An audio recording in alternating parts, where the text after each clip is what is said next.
Ngayon ay nakakatipid ako ng pagpunta sa palengke dahil hindi na ako bumibili doon ngayon ng mga toy candy na binibenta ko sa mga bata. Saan ako bumibili ngayon? Siyempre sa Shopee. Tapos araw-araw na lang daw ay mayroon akong Shopee delivery. So yung Shopee delivery ko naman na binibili ay hindi naman yun puro mga gamit sa bahay or mga wala katutulang bagay. Madalas ito ay yun yung toy candy na binibenta ko. Tapos minsan may natasalit din na gamit ko sa bahay. Pero paminsan-minsan lang yon. Syempre hindi na may iwasan yun. Di ba sa Shopee marami tayong natatanaw or marami tayong nakikita na minsan talaga naman kailangan natin. So ano nga ba yung hack ko na ginagawa sa Shopee para makabili ako na hindi ako nagbabayad ng shipping fee? Kasi kung magbabayad ako ng shipping fee every time na bibili ko, mapapamahal pa talaga ako. Dahil sa isang shop, 'di ba? Pag isang shop, isang shipping fee 'yon. Pag-iiba ka ng shop, ibang shipping fee na naman 'yon.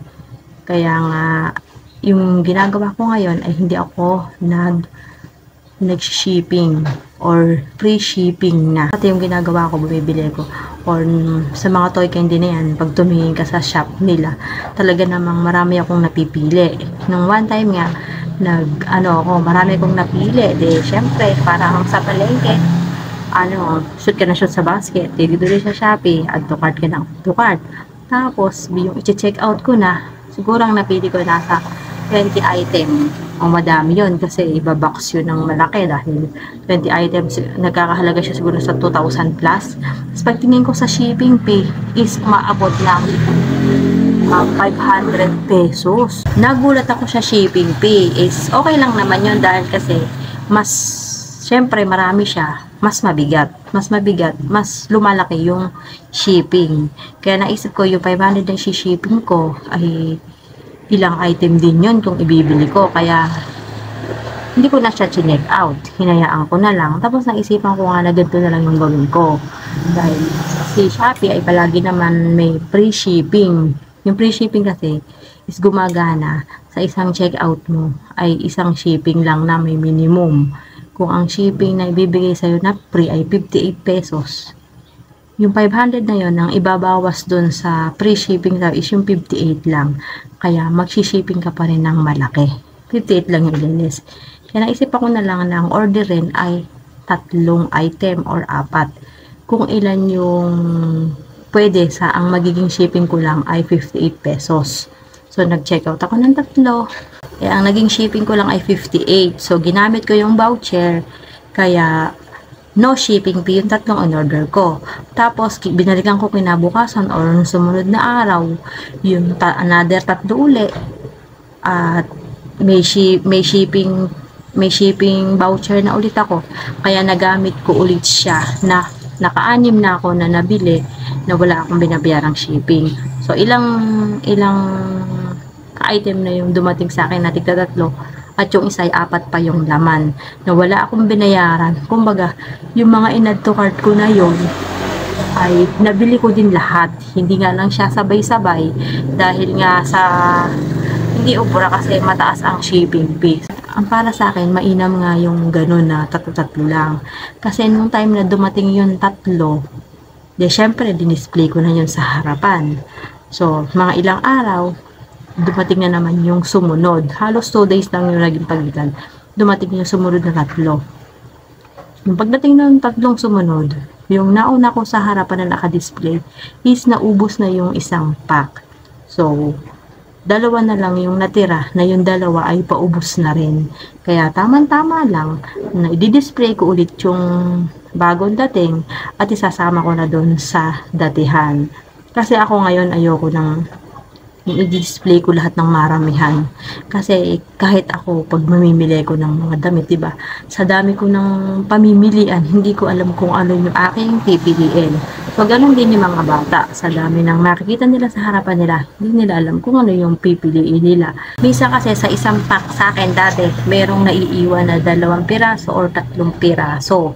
So, yung minsan yung 2-3 na yun, Di na napapansinin ng mga bata, lalo na kung mayroon na namang bago. Kaya sa akin, okay lang na paanta-antala yung dating ng mga item para kataunon nauubos yung nauna bago dumating yung susunod. Mauubos na yung mga binili ko. Ayan, mamimili na ulit ako kahit mamaya ng padi-deliver ko sa mga susunod na araw. Na lang yung mga item na natitira sa akin. So ito, juicy lang naman to na may tato. Ang laman na to ay 200 pieces. Nakalimutan ko na yung presyo kasi 10 piso lang to. Yan, konti na lang yan. Sumunod itong hot lollipop with fluorescent stick. Lollipop lang to na may stick siya yung umiilaw pag kinak mo ganun or binali mo yung sumunod naman itong chocolate lipstick.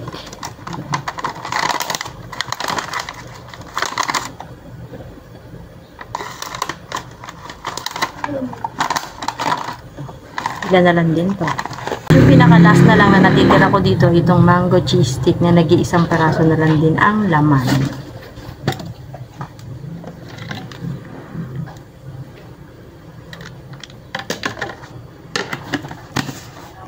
So, ayan, last one na ang natitira dito. So, ito na lang yung mga na-order ko. Kaya pwede na ulit ako mag-check out bukas or mamaya pag nagkaroon ako ng time. So, sino din kasi ito yung chocolate lipstick, hindi ko type yung lasa. Hindi ko to, kumukuha kasi yung anak ko. Sino ba relate na may anak? Na makikita mo na lang, ay kumuha na pala. Minsan na amoy ko or minsan tinitikman ko rin pag kumuha na siya. Sasabihin pa nun, ita lang. Ita lang naman may kinukuha niya. Ita lang. Maya ita ulit. Ayun, mabilis maubos eh. Na lang yung aking mga naka-display sa harapan. So, ayoko rin niya kasi na maraming naka-display doon at yung harapan ko yun, kumbaga, ala naman siyang harang na masinsin. Minsan, naiyan ng bata, na itutulak. Yung aking hack para makabili ko ng Shopee na hindi ako nagbabayad ng shipping. So, nakuha ko rin lahat ng ina-add to cart ko, pero hindi ko sabay-sabay chine-check out. Para meron akong, para lahat ng na-check-an na i-add to cart ko ay mabili ko ng free shipping, hindi nga lang sabay-sabay. Ayan, meron na naman akong parating na order. Ang order kong parating ay yung face mask. Ayan, sa face mask kasi alanganin na akong bumili ng marami dahil hindi ko alam kung kailan pagagamit yung mga tao ng face mask. Konti na lang kasi yung gumagamit ng face mask dahil hindi naman na obligadong mag-face mask ka kahit wala ka na. Nasa sayo na lang kung gusto mong gumamit ng face mask. Pero na lang kung sa ospital ka pupunta, yun, kailangan talaga obligado mag-face mask ka. Sa mga eskwelahan, kahit hindi na rin naka-face mask, ay okay na. So, kaya ayun, ganun lang. Madalas naman merong free shipping voucher si Shopee. Kaya, ayun, unti-untiin lang natin ang bili para hindi tayo mag-shipping ng malaki. Wala tayo i-shipping kahit na piso. So, yun lang.